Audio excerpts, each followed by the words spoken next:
नमस्कार बच्चों, आज हम हितोपदेश के 43 श्लोक से लेकर 48 श्लोक तक पढ़ेंगे। उक्तम च हीयते ही मतिस्तात् हीनैः स समागमात् समैश्च समताम् एति विशिष्टैश्च विशिष्टताम्। हेतात हे प्रियजनों, मतिः बुद्धि हीनैः स तुच्छ जनों के साथ समागमात संगति करने से ह्रियते कम हो जाती है और समयी समान मनुष्यों के साथ रहने से समताम समान रहती है और विशिष्टई विशेष उत्तम पुरुषों के साथ रहकर विशिष्टताम उत्तम स्तर को इति प्राप्त करती है। राजा सुदर्शन अपने पुत्रों को विद्वान व गुणवान बनाने के लिए विद्वानों को संबोधित करता है और कहता है कि हे प्रियजनों, मनुष्य की जो बुद्धि है हीनैः स तुच्छ जनों के साथ रहने से, अर्थात जो विद्वान नहीं होते उनके साथ संगति करने से, उनके साथ रहने से हीयते तुच्छ हो जाती है और समयी समताम समान मनुष्यों के साथ रहने से समान रहती है। विशिष्टई और विशेष उत्तम पुरुषों के साथ रहने कर उत्तम स्तर को प्राप्त करती है। कहने का भाव है कि राजा सुदर्शन विद्वानों को संबोधित करते हुए कहता है कि मनुष्य का यह स्वभाव है कि यदि वह तुच्छ मनुष्यों के साथ रहता है तो उसकी बुद्धि भी तुच्छ हो जाती है। यदि समान जनों के साथ रहता है तो बुद्धि समान स्तर की रहती है। यदि उत्तम पुरुषों के साथ रहता है तो बुद्धि भी उत्तम हो जाती है। इस सभा के सभी विद्वान उत्तम कोटि के हैं और उनके साथ रहने पर राजा के पुत्र भी उत्तम बुद्धि वाले हो जाएंगे। आपको भी तो यही कहा जाता है ना कि आप अच्छे कोई बहुत इंटेलिजेंट स्टूडेंट्स को, अपने विद्यार्थियों को अपने मित्र बनाओ ताकि उनका संग करने से खुद भी इंटेलिजेंट हो जाते हैं। जितने अच्छा संग करेंगे उतना ही अच्छे बुद्धिमान बन जाएंगे। अत्रांतरे विष्णुशर्मनामा महापंडितः सकल नीति शास्त्र तत्वज्ञो बृहस्पतिरिव अब्रवीत देव महाकुल संभूता राजपुत्रा एते राजपुत्रः तन्मया नीतिम ग्रहीतुम शक्यन्ते। इसी समय विष्णु शर्मा नाम का एक महान विद्वान जो नीति शास्त्रों का ज्ञाता था बृहस्पति के समान बोला, हे राजन, ये राजकुमार उच्च कुल में उत्पन्न हुए हैं। इसी कारण ये मेरे द्वारा नीति की शिक्षा प्रदान किए जा सकते हैं, अर्थात मेरे द्वारा ये प्रदत्त नीति को प्राप्त करने में समर्थ हैं। न अद्रव्ये निहिता काचित् क्रिया फलवती भवेत न व्यापार शतेन अपि शुक्वत पठ्यते बकः। अद्रव्य अर्थात अपात्र, जो अयोग्य होता है, निहिता प्रदान की गई, कापी कोई भी क्रिया शिक्षा फलवती फल प्रदान करने वाली अर्थात सफल न भवेत नहीं होती है। व्यापार शतेन, शत मतलब सैकड़ों प्रयास करने पर, सैकड़ों प्रयत्न करने पर, अनेक प्रयत्न करने पर बकहा बगुले को शुकवत, शुक कहते हैं तोते को, तोते के समान न पाठ्यते नहीं पढ़ाया जा सकता है। विष्णु शर्मा नाम का पंडित राजा सुदर्शन को समझाता है कि आपके पुत्र उच्च कुल में पैदा हुए हैं, ये शिक्षा के पात्र हैं। अपात्र को शिक्षा न प्रदान करने के विषय में विष्णु शर्मा कहते हैं अपात्र, अयोग्य को प्रदान की गई कोई भी शिक्षा फलवती न भवेत, फल प्रदान करने वाली नहीं होती है। जिस प्रकार से व्यापार शतेन, अनेक प्रयत्न करने पर, सैकड़ों प्रयत्न करने पर भी शुकवत बका न पाठ्यते, बगुले को तोते के समान नहीं पढ़ाया जा सकता है।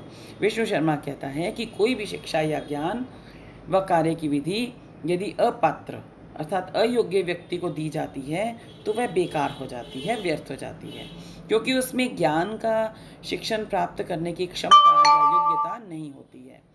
जैसे बगुले में तोते के समान पढ़ने की योग्यता नहीं होती है। तोता किसी बात को बहुत जल्दी समझता है, बगुला लाख प्रयत्न करने पर भी नहीं समझता है।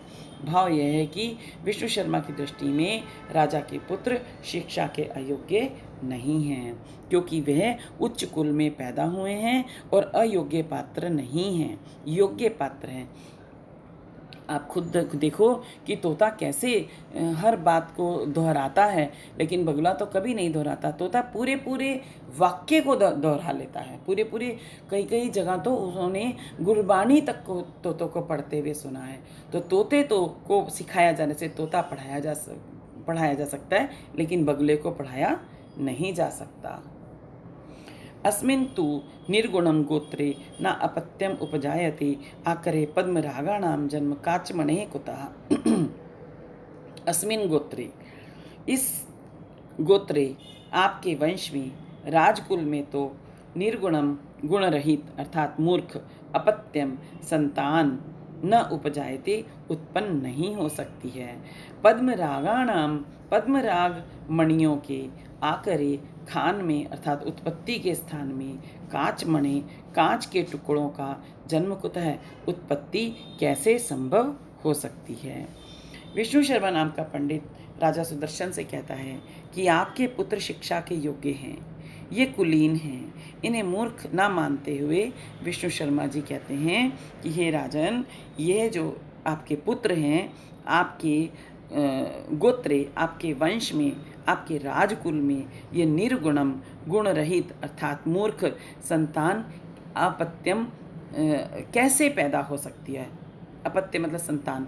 आपके गोत्र में, आपके वंश में मूर्ख पुत्र कैसे, मूर्ख संतान कैसे उत्पन्न हो सकती है, क्योंकि पद्मरागाणाम, पद्मराग मणियों की आकरे खान में, जहाँ उत्पत्ति होती है मणियों की, उस खान में काच मणे कुतः, कांच के टुकड़ों की उत्पत्ति कैसे संभव है, अर्थात नहीं हो सकती है।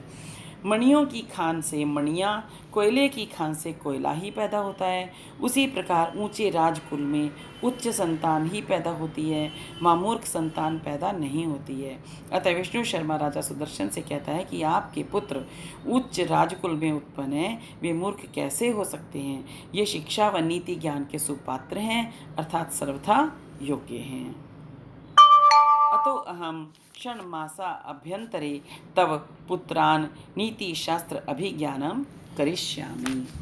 इसलिए पंडित मैं मतलब विष्णु शर्मा 6 महीनों में ही आपके पुत्रों को नीति शास्त्रों का ज्ञाता बना दूंगा। राजा सविनयम पुनः उवाच। राजा सुदर्शन विनयपूर्वक फिर कहने लगा। कीटो अपि सुमनः संगात आरोहति सतां शिरः अश्मा अपि याति देवत्वं महद्भिः सुप्रतिष्ठितः। कीटः कीड़ा अपि भी सुमन फूल संगात उसके साथ रहकर सताम सज्जनों के शिरह सिर पर आरोहति चढ़ जाता है, पहुँच जाता है। महद भी महान पुरुषों के द्वारा सुप्रतिष्ठित सम्मान प्राप्त किया गया, अच्छी प्रकार से सम्मानित व्यक्ति अश्मा पत्थर अपि भी देवत्वम देवता बन जाता है, देवता मानकर उसको पूजा जाता है। जब पंडित विष्णु शर्मा राजा सुदर्शन के पुत्रों को नीतिवान बनाने के लिए वचन देता है, तो प्रसन्न होकर राजा कहता है कि कीटः अपि कीड़ा भी सुमन संगात फूलों के साथ रहकर सताम शिरह सज्जनों के सिर पर आरोहति पहुँच जाता है। महद भी महान पुरुषों के द्वारा सुप्रतिष्ठित सम्मान से स्थापित किया गया अश्मा अपि पत्थर भी देवत्वम याति देवता बन जाता है, अर्थात देवता मानकर पूजा जाता है। राजा कहता है कि अच्छी संगति का अच्छा ही प्रभाव होता है। जैसे कीड़ा तुच्छ व हेय होता है, परंतु फूलों के साथ रहकर फूलों की माला के साथ में महान पुरुषों के मस्तक में पर भी पहुंच जाता है। उसी प्रकार पत्थर बहुत तुच्छ पदार्थ हैं, परंतु उसकी मूर्ति बनने पर वह महान पुरुषों द्वारा देवता के रूप में स्थापित किया जाता है और सभी के द्वारा पूजा जाता है। राजा भी पंडित विष्णु शर्मा से कहता है कि आपके द्वारा विद्वान बनाए जाने पर ये मेरे पुत्र सम्मान को प्राप्त हो जाएंगे। कहने का भाव है कि जो एक किसी भी भगवान पर चढ़ाने से पहले फूल मान लिया, उसको उन भगवान को हार चढ़ाना है, तो हार उन फूलों के बीच में अगर फूल है तो क्योंकि फूल ईश्वर के ऊपर चढ़ाए जाने हैं तो उनका संग करके वह ईश्वर के ऊपर पहुंच जाते हैं। तो इसलिए मेरे पुत्र भी अच्छे महान पुरुषों का अगर वो संग करेंगे तो वो विद्वान बन जाएंगे। यथा उदयगिरेर्द्रव्यं सन्निकर्षेण दीप्यते तथा सत्सन्निधाने हीनवर्णो अपि दीप्यते। यथा उदयगिरे, जिस प्रकार से उदयगिरे उदयाचल पर्वत के सन्निकर्षेण संपर्क में रहने से, साथ रहने से द्रव्यम पदार्थ दीप्यते चमकता है, तथा उसी प्रकार सत्सन्निधानेन सज्जनों के साथ रहने से हीन वर्ण मूर्ख या तुच्छ मनुष्य अपि भी दीप्यते सुशोभित होता है, सम्मान प्राप्त करता है। जब विष्णु शर्मा नामक विद्वान ने राजा सुदर्शन के पुत्रों को नीति के ज्ञाता बनाने का निश्चय किया तो राजा प्रसन्न होकर कहता है कि जिस प्रकार से उदयगिरी पर्वत के संबंध से पदार्थ द्रव्यम दीप्यते पदार्थ चमकता है, तथा उसी प्रकार सत्सन्निधानेन सज्जन पुरुषों के साथ रहने से हीन वर्ण मूर्ख मनुष्य भी सुशोभित होता है। उदयगिरी से जब सूर्य का उदय होता है तब पर्वत के सभी पदार्थ चमकते हैं, जिससे उन पदार्थों का महत्व बढ़ जाता है। वैसे ही मूर्ख मनुष्य भी जब सज्जनों के साथ रहता है तो उसका भी सम्मान होता है। राजा का विश्वास है कि उनके पुत्र भी विष्णु शर्मा जैसे विद्वान के साथ रहकर विद्वान हो जाएंगे। गुणा गुणज्ञेषु गुणा भवन्ति ते निर्गुणं प्राप्य भवन्ति दोषः।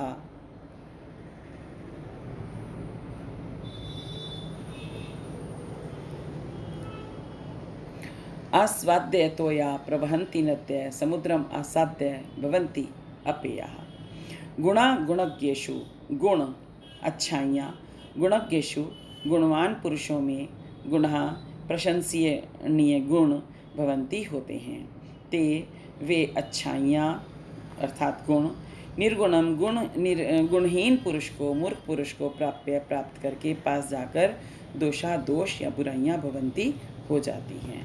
नद्य है नदियाँ आस्वाद तोया स्वादिष्ट या मधुर जल वाली प्रवहंती प्रवाहित होती हैं, बहती रहती हैं। समुद्र को आसाद्य प्राप्त करके उसमें मिलकर अपेया न पीने योग्य जल वाली, खारे जल वाली भवंती हो जाया करती हैं।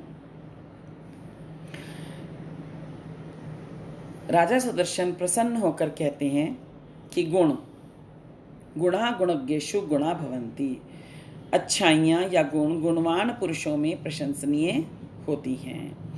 वे ही अच्छाइयाँ निर्गुणम गुणहीन अर्थात मूर्ख पुरुष के साथ रहकर, उसके साथ जाकर दोषा भवन्ति बुराइयाँ बन जाती हैं, दोष बन जाती हैं। जिस प्रकार से आस्वाद्य स्वादिष्ट या मधुर जल वाली नदियाँ प्रवहंती प्रवाहित होती रहती हैं, बहती रहती हैं, समुद्रम आसाद्य समुद्र को प्राप्त करके अर्थात समुद्र में वो मिलकर जब वो मिल जाती हैं तो वह अपेया ना पीने योग्य जल वाली हो जाती हैं। अच्छाइयाँ या अच्छी विशेषताएं जब गुणवान पुरुष में रहती हैं तो सभी उनकी प्रशंसा करते हैं, परंतु वे ही विशेषताएं यदि मूर्ख को प्राप्त हो जाती हैं तो वो बुराइयां बन जाती हैं।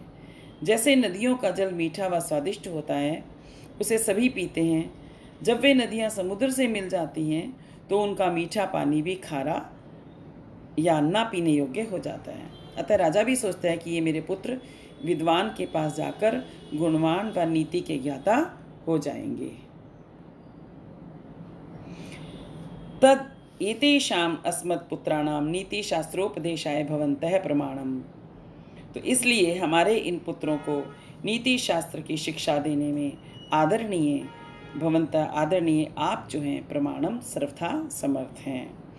इति उक्त्वा तस्य विष्णुशर्मणो बहुमान पुरस्सरम पुत्रान् समर्पितवान। इस प्रकार कहकर राजा ने उसका बहुत सम्मान करते हुए पंडित विष्णु शर्मा के लिए अपने पुत्रों को सौंप दिया। इस प्रकार अब हमारा ये प्रस्ताविका वाला भाग समाप्त हुआ। आगे हम मित्र लाभ वाला पाठ अगले लेक्चर में पढ़ेंगे।